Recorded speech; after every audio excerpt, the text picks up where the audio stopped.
성경이 언급하는 예수님의 중요한 이름 가운데 하나는 평강의 왕입니다. 평강의 왕.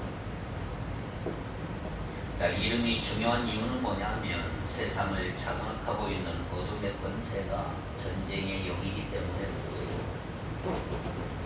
인류 역사는 한마디로 전쟁의 역사라고 해도 과언이 아닐 정도로 크고 작은 전쟁으로 이루어진 피해의 역사라고 할 수가 있습니다.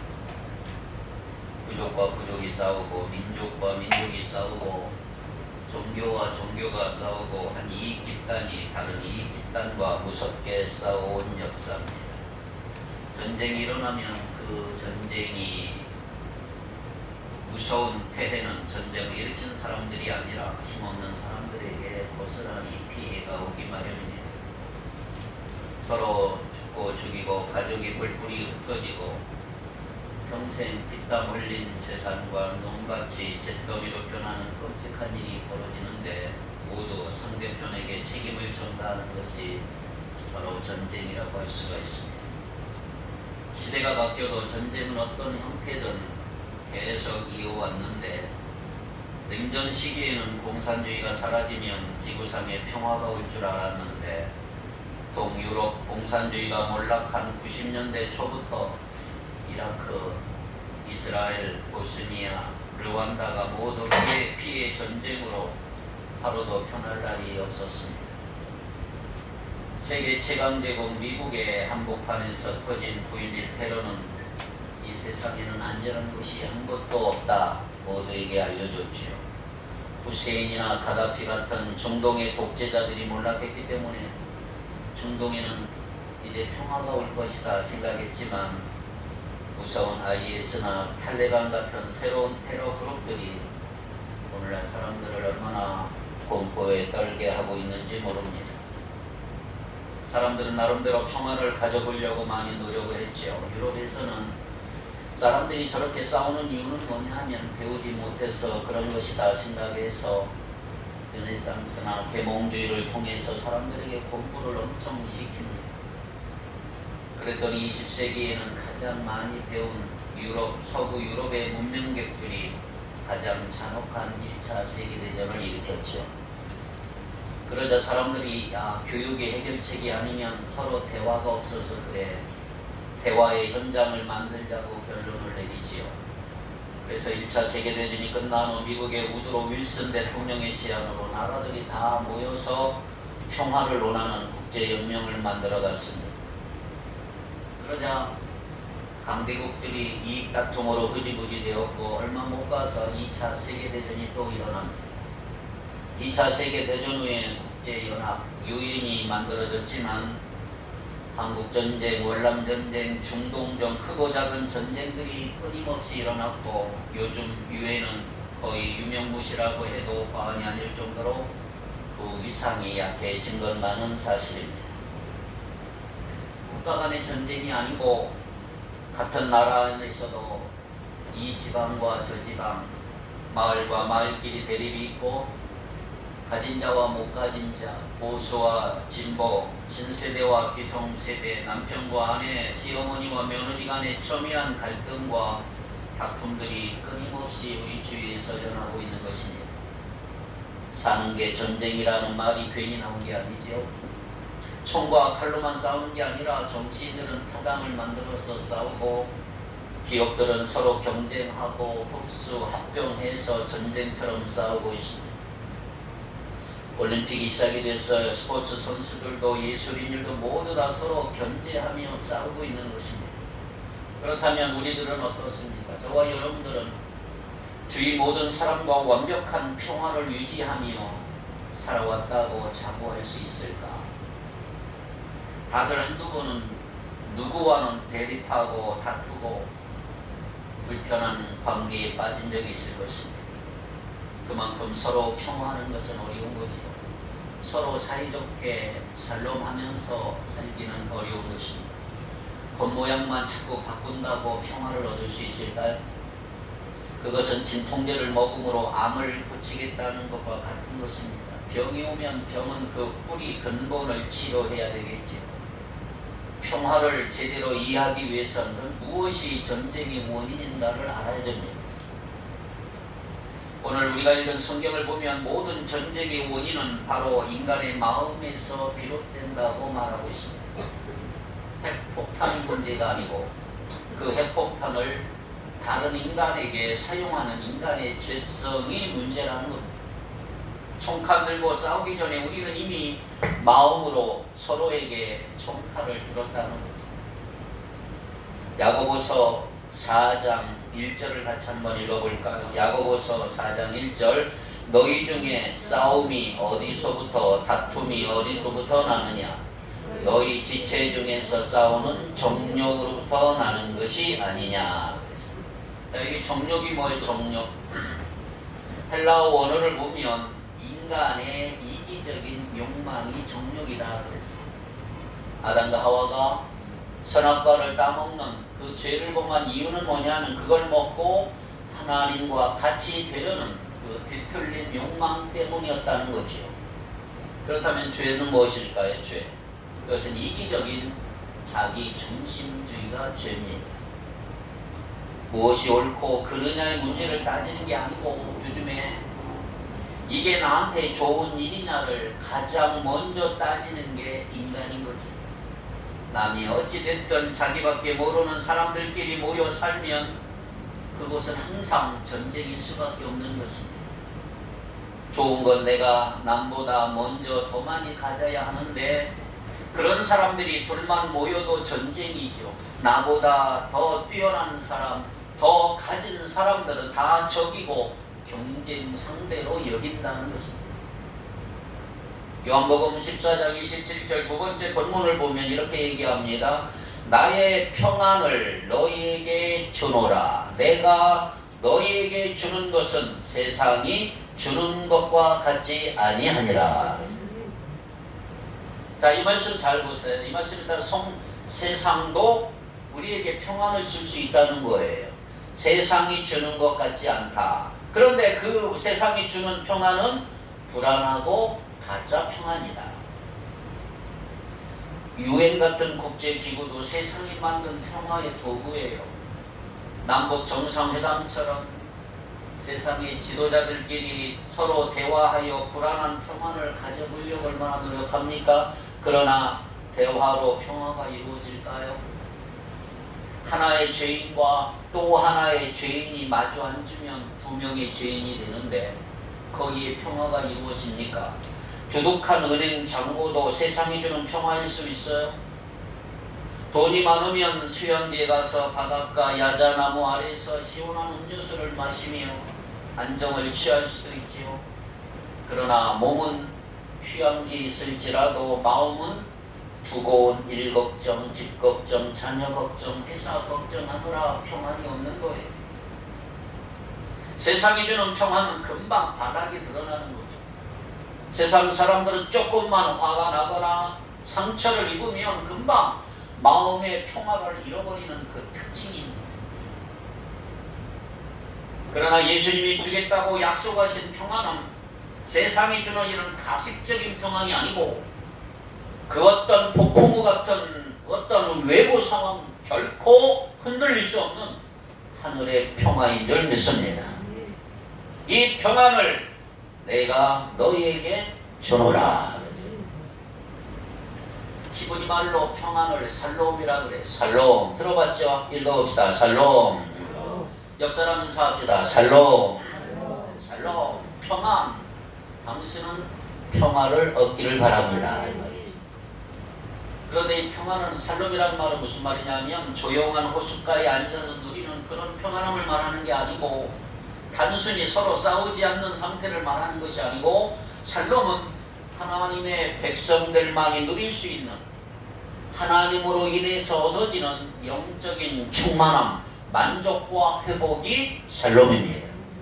그러므로 하나님의 축복, 하나님의 동행하심, 내 삶의 구석구석 골고루 임하는 하나님의 임재가 살롬인데 이와 같은 살롬이 여러분에게 임하기를 바랍니다. 태초에 에덴 동산에서 인간은 완전한 살롬의 축복을 얻었어. 평화를 누렸어. 그런데 그 평화를 깨트린 게 죄이죠. 사람의 죄는 하나님과 사람 사이를 갈라놓았지. 하나님과 사이에 갈라지면서 사람과 사람 사이에 이제는 전쟁이 될 수밖에 없다. 에덴 동산에서 한 몸처럼 서로를 사랑했던 아담과 하와는 죄를 지은 책임을 서로에게 떠넘기며 원망하기 시작했어. 남자는 아내에게, 아내는 남자에게 다 당신 때문이라고.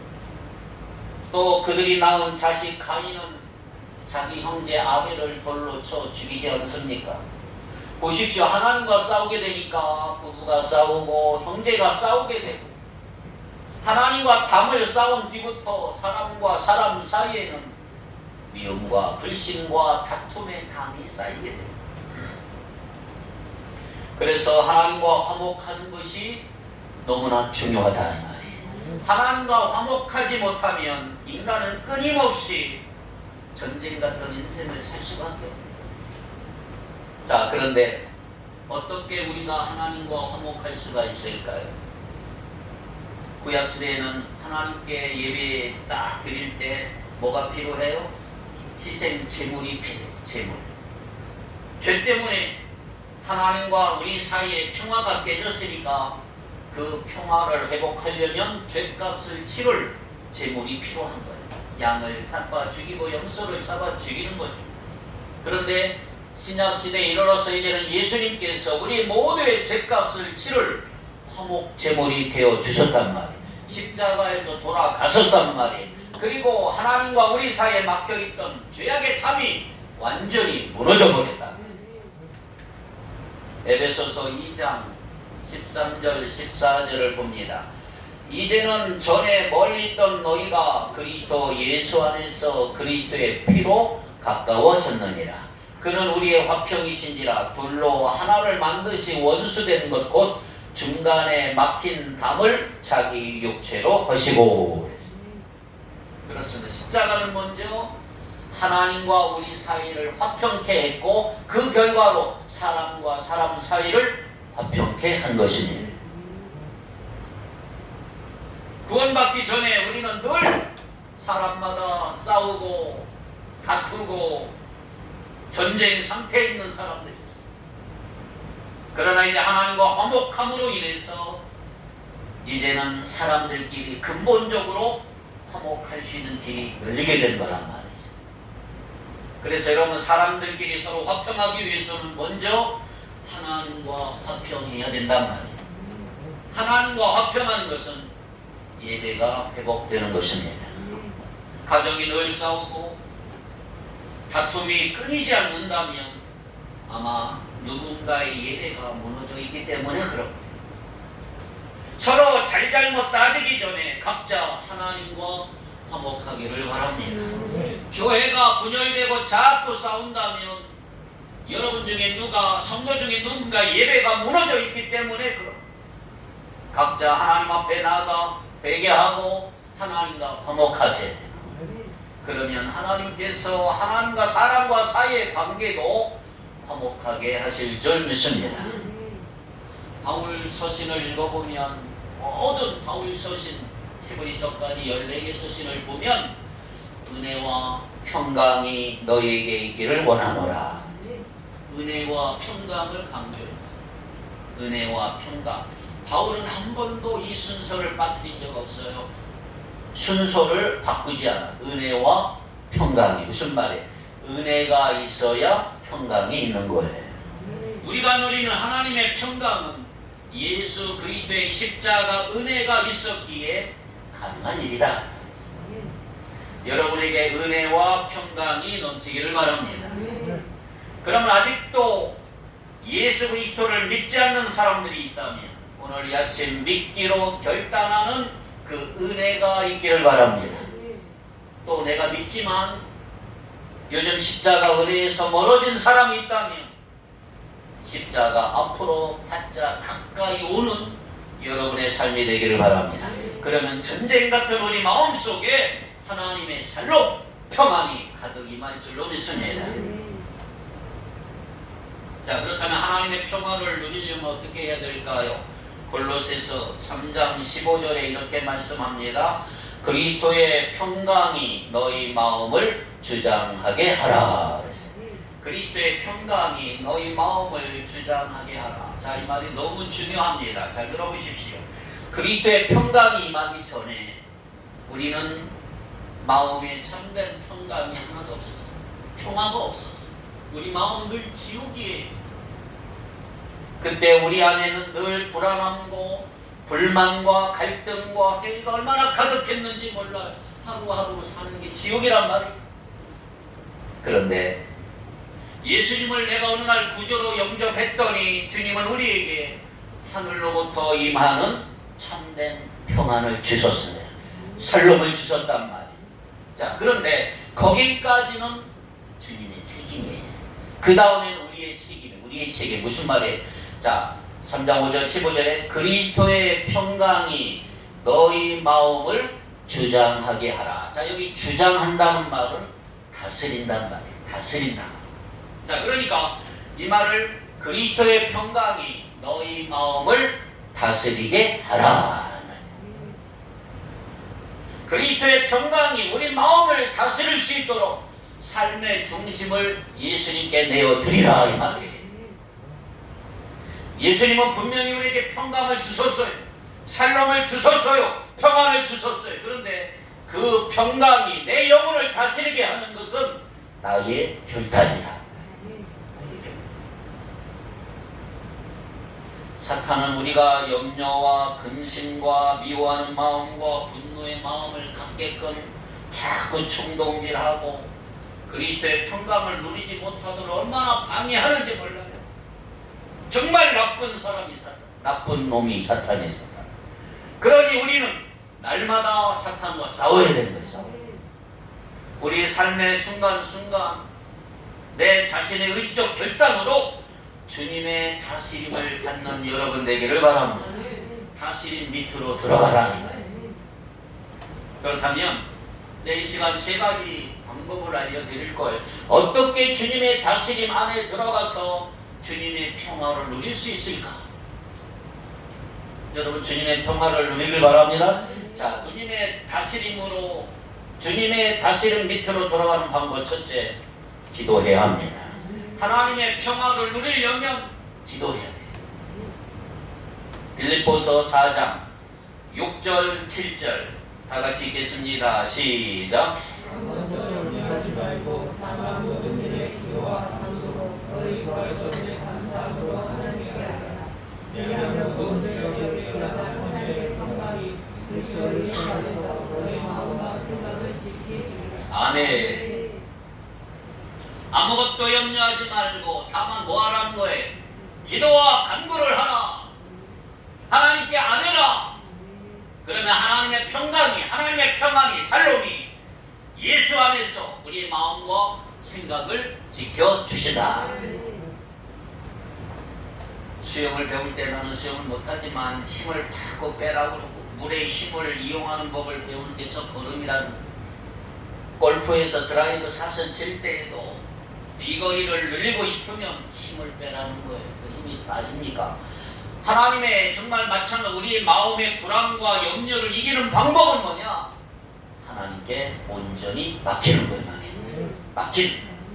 하나님께 맡기는 방법은 기도하는 거예요.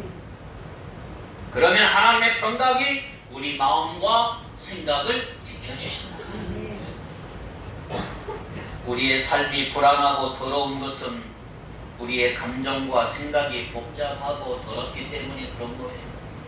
더럽고 복잡한 감정과 생각이 내 안에 있기 때문에 늘 불안하고 만족이 없고 기쁨이 없습니다. 그래서 하나님의 평강이 우리 마음과 생각을 지켜주셔야 한다. 그렇습니다. 살아있는 기도 생활을 하면 여러분 하나님의 평강이 우리의 마음과 생각을 지켜주실 줄 믿습니다. 염려가 많아지면 기도가 적어져요. 반대로 기도가 많아지면 염려는 줄어드는 거예요. 하나님의 평강이 내 안에 채워질 줄로 믿습니다. 기도하면 평강의 왕이신 주님이 하늘의 평안을 주시는 거예요. 그래서 기도하는 사람은 어떤 돌발 상황이 터져도 어떤 무서운 일이 닥쳐도 어떤 무서운 원수가 몰려와도 사망의 음침한 골짜기를 내가 통과할지라도 흔들리지 않습니다. 하나님이 주시는 평안함이 그 안에 충만하기 때문입니다. 여러분, 세상에는 외적인 성공을 이루었지만 마음은 늘 불안하고 평안이 없는 사람들이 얼마나 많은지 몰라요. 성공했다는 사람 가보세요. 천만에 반쪽짜리 성공이 아무리 돈이 많다 한들 그 마음이 불안하고 두렵다면 그 돈이 무슨 의미가 있어요? 아무리 높은 권력, 높은 자리에 올랐다 한들 누가 나를 배신하면 어떨까 이런 생각에 사람들 눈치 보며 살아야 한다면 얼마나 불행한 사람입니까? 진짜 성공은 뭔지 아세요? 어떤 상황 속에서도 내적인 담대함과 평안함을 갖는 거예요. 저는 여러분들에게 이 내적인 담대함, 살롬의 평안함이 있기를 축복합니다. 내 마음속에 세상의 독이 다 빠지고 하나님의 임재로 채워지는 것, 채워지는 것. 예수님이 세상에 준 것 같지 않은 평강을 주겠노라고 말씀하신 요한복음 14장 말씀은 예수님이 십자가 죽음을 앞두고 계셨어요. 그때 주신 말씀이 평안함을. 오늘 우리도 기도로 우리가 기도하면 그 평안을 누릴 수가 있는 거예요. 극한 상황 속에서도 예수님이 내 내면에 평안이 가득했듯이 우리가 기도하면 주의 평안을 맛볼 수가 있는 거예요. 기도하면 두려움도 불안함도 슬픔이 떠나고 담대함과 평안함이 내 마음에 가득하게 될 줄 믿습니다. 여러분, 기도할 때 하나님께서는 우리 안에 있는 세상이 준 상처들 다 치유해 주시고 다시 일어날 수 있는 새 힘을 부어 주실 것입니다. 영혼이 다시 건강하게 회복될 것이고요. 그것이 기도를 통해 부어 주시는 살롬의 축복입니다. 둘째, 말씀으로 충만해야 합니다. 하나님의 평화를 누리려면 두 번째 뭐예요? 말씀으로 충만하라. 이사야 11장 9절을 다 같이 볼까요? 이사야 11장 9절 시작. 모든 곳에서 해림도 없고 사막도 없을 것이니 이는 물이 바다를 덮음같이 여호와를 아는 지식이 세상에 충만할 것이니. 아멘. 자, 해됨도 없고 상함도 없을 것이다. 이 말은 무슨 말이냐면 서로 미워하고 싸우기 때문에 오는 그런 아픔은 없을 것이다. 해됨도 없고 상함도 없을 것이다. 그럼 왜 해됨도 없고 상함도 없을 것이라고 했느냐?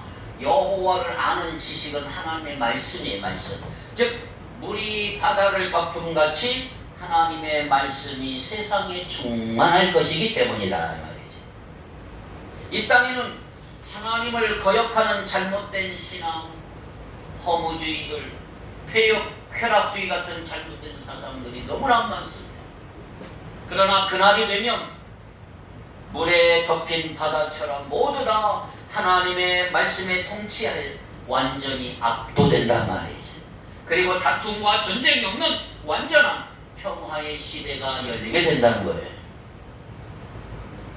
물고기는 물속에서만 생명을 유지하듯이 하나님 나라의 모든 피조물들도 오직 하나님의 말씀 속에서 그 생명을 유지하게 될 것입니다. 그래서 예수님은 우리에게 말씀을 주실 때 하나님 자신을 주시는 거예요. 말씀이신 하나님께서 말씀으로 직접 나를 다스리시고 그 말씀에 하나님의 백성들은 자발적으로 순종하게 되는 것입니다. 그때 비로소 우리는 서로 간에 완전한 화평을 이루게 되는 것이요. 여러분, 세상이 어렵고 어지럽고 그래서 날마다 이 세상의 뉴스를 종일 보고 듣고 세상 사람들하고만 계속 대화한다면 세상의 영이 우리 마음을 지배해버려요. 세상의 영은 미움과 다툼과 거짓과 폭력과 음란과 욕심과 두려움의 영이라 그랬어요. 거기에 노출되어 있는 우리 마음이 어찌 평안할 수 있습니까? 그래서 우리는 의식적으로라도 여러분들 하루에 가장 집중력이 좋은 시간을 하나님의 말씀을 들으시고 읽으시고 쓰는 일에 투자하라. 예수님은 말씀을 통해서 나에게 임재하신단 말이에요. 말씀을 통해서 역사하신단 말이에요. 내가 말씀을 흡수하는 만큼 평강의 왕이신 예수님이 우리 마음을 기경하시고 치유해 주신다. 그때 비로소 우리는 하나님의 평화를 누릴 수가 있는 것입니다. 셋째, 가장 중요한 것은 우상을 제거하길 바랍니다. 하나님의 평안을 누리려면 내 안의 우상 그리고 내 주위의 우상을 제거해야 합니다. 여러분 우상이 있어요 없어요? 역대하 14장에 보니까 아사왕이라는 인물이 나와요. 아사왕. 역대하 14장 6절 같이 읽겠습니다. 여호와께서 아사에게 평안을 주셨으므로 그 땅이 평안하여 여러 해 싸움이 없는지라 그가 견고한 성읍들을 유다에 건축하니라. 자, 성경은 여호와께서 아사에게 뭘 줬어요?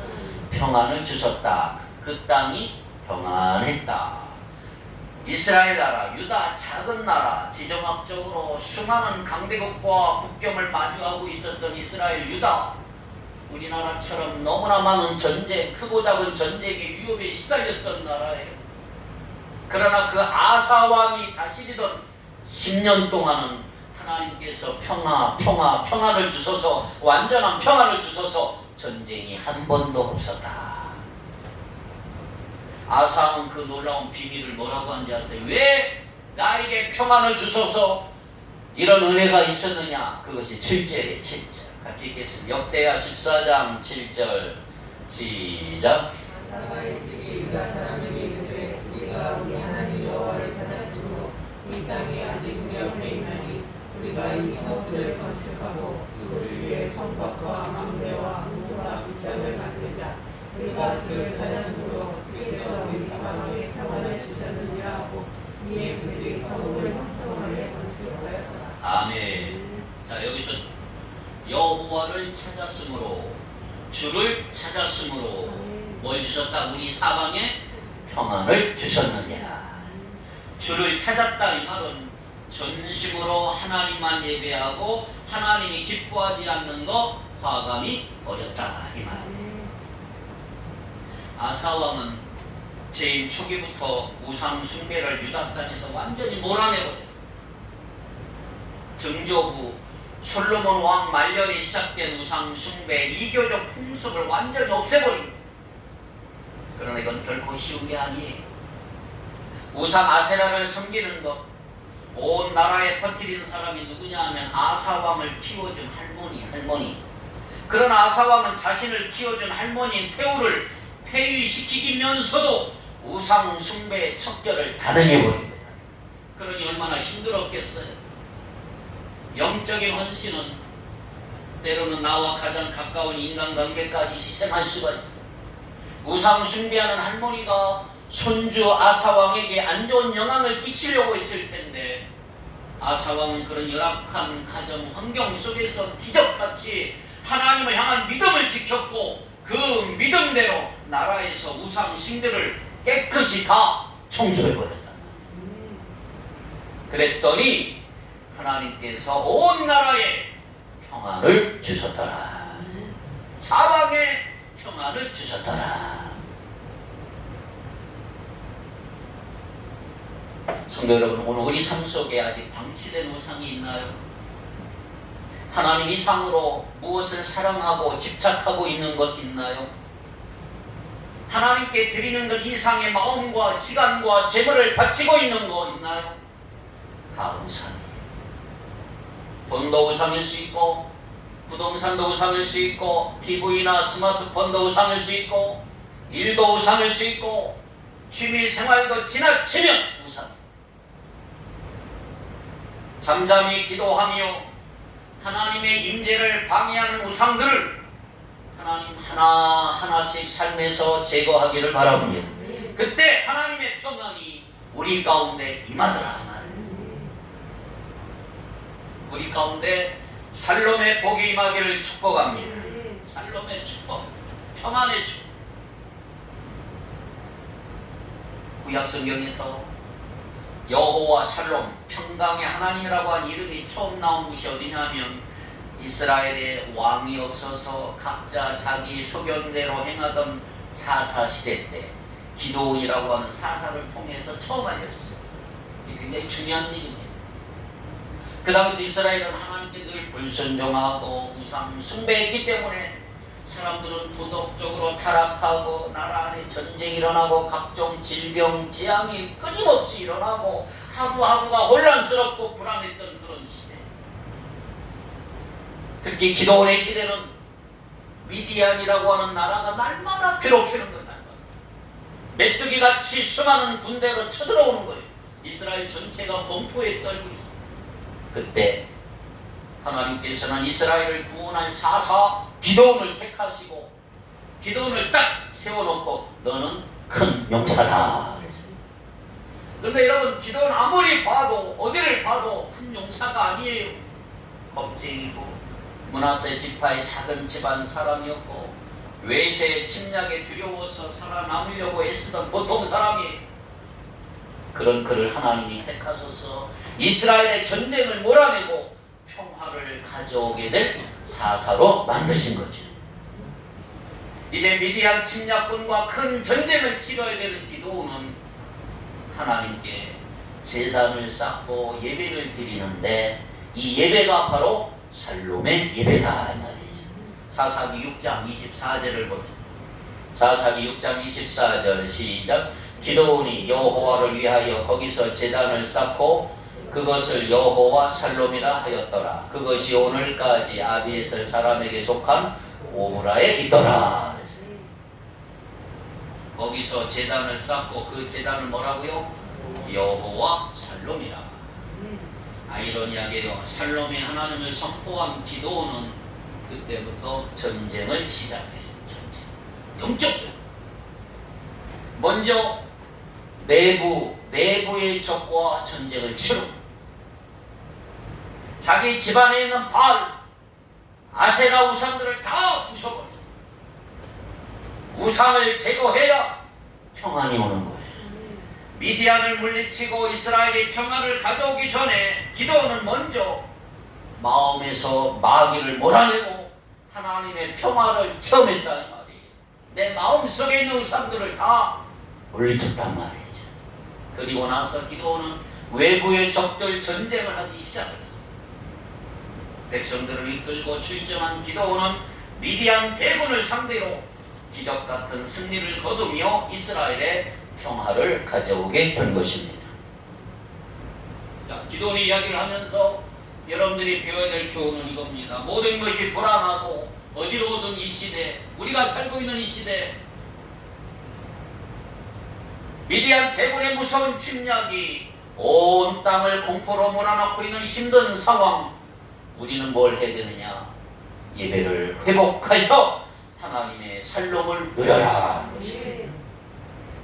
하나님의 살롬을 회복하면 큰 능력을 얻습니다. 그래서 기드온처럼 출신이 미약하고 능력도 출중하지 않고 마음마저 약한 사람도 큰 용사로 쓰임받을 수가 있는 거죠.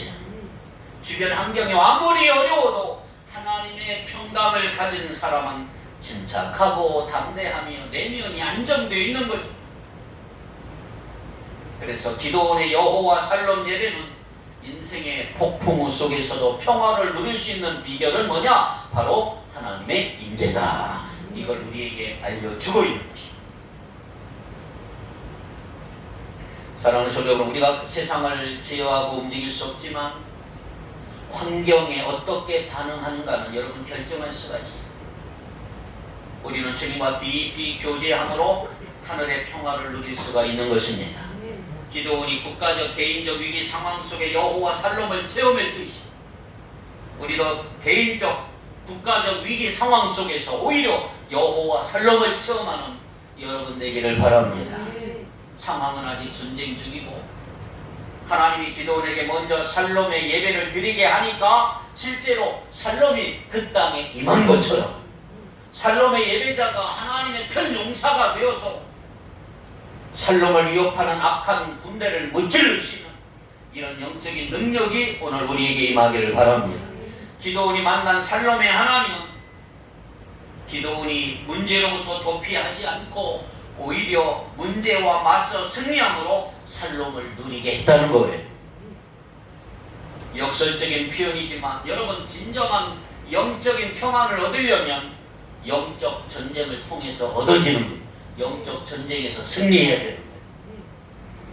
하나님의 살롬을 망가뜨린 건 죄인데 우리 죄 때문에 평안이 사라졌어요. 그 죄 뒤에는 마귀가 있어요. 여러분, 하나님의 살롬은 마귀의 세력과 싸워서 이김으로 얻어지는 점이 있습니다. 평강의 왕이신 예수님이 십자가에서 마귀의 세력과 싸워 승리했기 때문에 오늘 우리도 하나님의 살롬을 누릴 수가 있는 것입니다. 그렇습니다. 지금 우리는 영적 전쟁 중에 있습니다. 주님의 평안이 가득해야 될 교회도 자칫 잘못하면 시험이 들고 전쟁터로 변할 수가 있습니다. 그러나 여러분, 말씀과 기도로 무장하고 영적으로 깨어있기를 바랍니다. 예배가 죽고 기도가 식어버린 가정이나 교회는 전쟁터로 변할 수가 있습니다. 오늘 우리가 예수 이름으로 담대히 나아가 승리할 때 오늘 우리는 우리 자신과 가정과 교회 영적인 평강을 지킬 수가 있는 것입니다. 평강은 환경이 만들어주는 게 아니에요. 평강의 왕이 임하면서 주시는 거예요. 누가복음 2장 14절 같이 읽겠습니다. 누가복음 2장 14절 시작.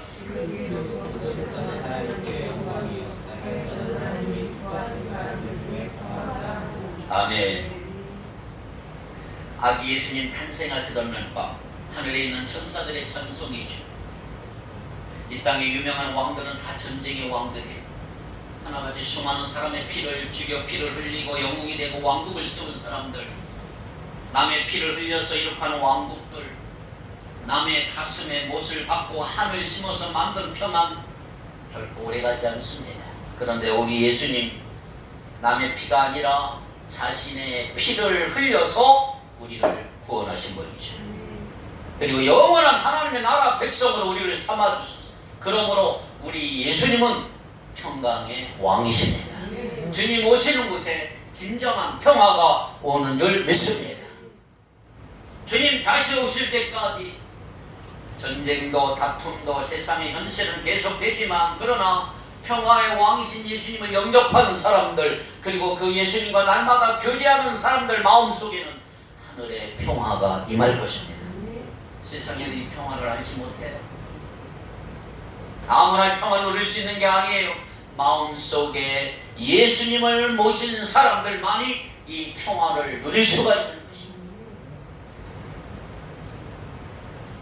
결론 내어볼까요? 우리 예수 믿는 사람들은 주변 상황이 좋아서 혹은 힘든 일이 없어서 평안한 게 아닙니다.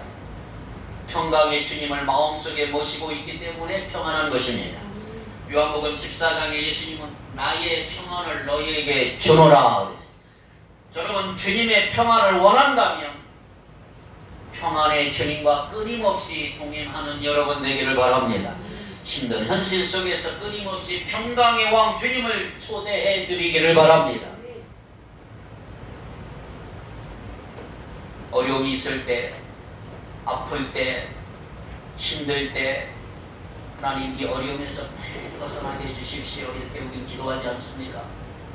하지만 여러분, 어떤 어려움에서 빨리 벗어나게 해달라고 기도하기 이전에 이렇게 기도해 보세요. 이 어려움 속으로 하나님을 초대해 드리는 거예요. 평강의 왕이신 주님을 전쟁 같은 내 어려움 속으로 초대하는 거죠. 기적은 문제에서 빨리 탈출하는 게 아니고 하나님께서 그 문제를 어떻게 축복으로 바꾸는지에 대해 달려있는 거죠. 그러니 지금 우리가 처한 모든 힘든 상황, 전쟁같이 고통스러운 상황 속에서 평강의 왕이신 주님을 초대하는 기도를 해보시기 바랍니다. 병실에 누워서 투병 중이라면 주님, 이 병실로 주님 임재해 주십시오.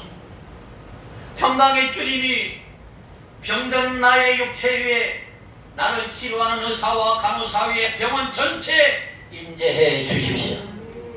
직장에서 동료들과 관계가 힘들다면 주님, 직장에서 제 인간관계가 너무 헝클어졌는데 오해도 쌓여있는데 인간적인 대화로 풀 수가 없으니 평화의 왕이신 주여, 평강의 왕이신 주여 임재하여 주시옵소서. 기도해보세요. 면접 보는 직장마다 떨어져 절망하고 있는 사람이 있다면 평강의 하나님을 내 자신의 인생으로 초대해보라 이 말이에요. 내가 빠져있는 구렁텅이에서 하나님이 나를 빨리 빼내주신 것보다 더 중요한 게 뭐냐? 훨씬 놀라운 기적은 하나님이 나의 구렁텅이 안으로 들어오셔서 역사하시는 거예요. 그때 환난 중에 있는 우리에게 평강의 주님은 설명할 수 없는 위로와 은혜와 능력을 주시나. 아직 고난이 끝나지 않았지만 거기에는 감사가 있고 눈물이 있고 기쁨이 있는 거예요. 우리 인생의 모든 전쟁을 여러분 혼자 힘으로 다 싸울 필요 없어요. 불안하고 긴장하고 지치고 밤에 잠 못 이룰 필요가 없어요. 그것은 우리가 고난에서 빨리 탈출하려고만 했지 평강의 주님을 고난 속으로 초대해 드리지 않았기 때문에. 그래요. 이제 내가 빠져있는 구렁텅이에 하나님이 나를 빨리 빼내주시고 이렇게 기도하는 것보다 하나님 나의 구렁텅이 안에 들어오셔서 역사해 주시옵소서. 역사해 주시옵소서. 평강의 왕이신 주님은 우리의 초대를 기다리고 계십니다. 주님은 고난 속에 있는 우리에게 오셔서 상황을 변화시키고 이전에 우리 자신을 먼저 변화시켜 주신다. 정결하게 하고 믿음이 크고 인격을 성숙하게 만드는 것. 그래서 정금같이 연단되고 고난에게 나오셔서 고난에서 나오게 하셔서 귀한 하나님의 역사를 쓰임받는 저와 여러분이 되기를 주님의 이름으로 축원합니다. 기도합시다.